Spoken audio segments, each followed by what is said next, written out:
Why so serious? I don't know, every time I see these grills, that's the first thing that goes through my mind. Anyways, back on the '08 Wrangler here. So you can see it's stock, and it's stock. And we're going to fix that. So, zone 4-inch lift kit, set of 35-inch tires back there, there they are. 35-inch tires back there, and some new gearing and an exhaust system. So, this is the Zone Off-Road 4-inch lift kit for the, I don't know, '07 to 16 JK. Now, there are two different ones. One is for the 2-door, one is for the 4-door, obviously, because of the extra weight. So, what do you get? Well, you get 4 new shocks, 4 new springs, bump stop extensions for the front, bump stop extensions for the rear, front sway bars, excuse me, rear track bar relocation bracket, new adjustable track bar, hardware, and I guess these are instructions. I don't know. I don't know why they sent those here. Anyways, according to the instructions, this should take about 15 minutes to put in. Nah, just kidding. All right, so anyways, why do we go with this?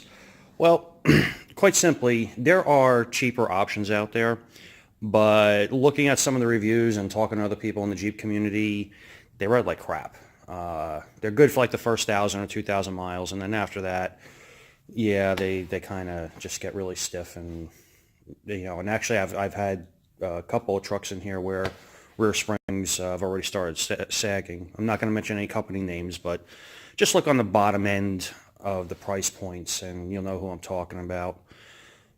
So, yeah, let's go ahead and get this installed and see what it does.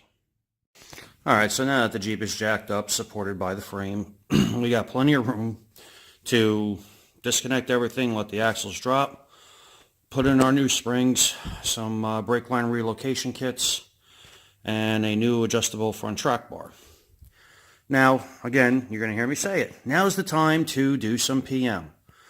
One of the things, somebody rotated the tires on it and didn't relearn the tire pressure sensors, so of course you had a light on for that.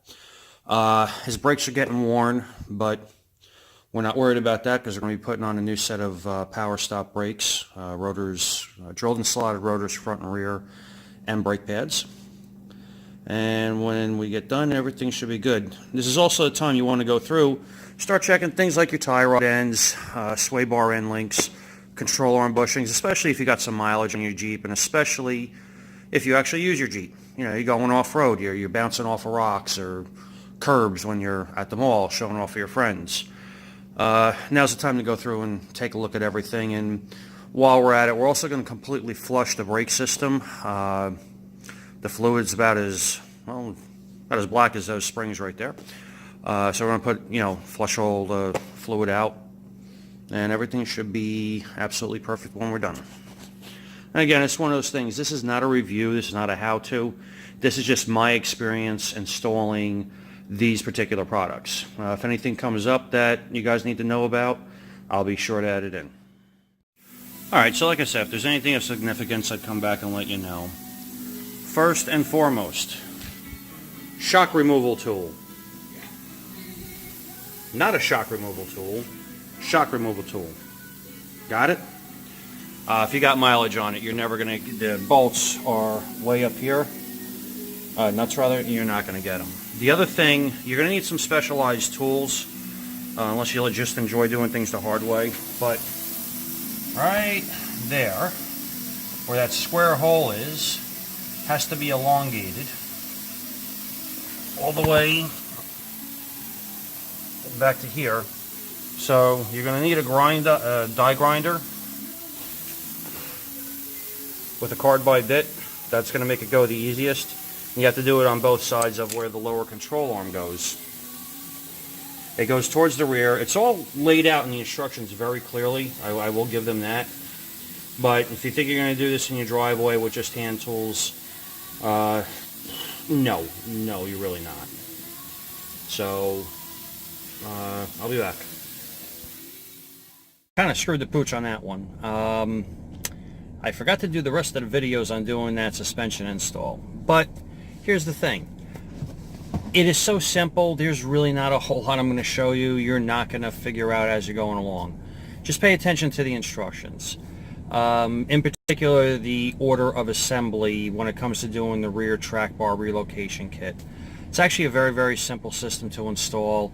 You only have to drill a few extra holes. They give you self-tapping bolts for those holes. It's easy. It took a lot longer to disassemble everything than it did to reassemble it. The only issue that you may have at home doing this is when you're putting the front axle back in, there's those tabs that I showed you where you have to elongate the holes. You may have to get a ratchet strap or even a buddy to kind of stand on the axle and get those offset cams to fit in between the two spots where they're supposed to fit. And then of course the most important thing is to measure the axle once you get the tires on there, and make sure you have the same amount of tires sticking out on each side, so your front axle is centered under the vehicle. But other than that, it's a piece of cake. Pop out, you let the springs down, take the shocks off, pop out the old springs, pop in the new springs, bolt everything back together, torque it down. One of the things that I like to do is after I torque a bolt, I'll take a Sharpie and I'll put a witness mark on it, just so that I know I've already touched it, I've already torqued it down. Take your time. It's actually a lot of fun, and it's so rewarding when you get done. So be safe out there, and we'll see you on the next one.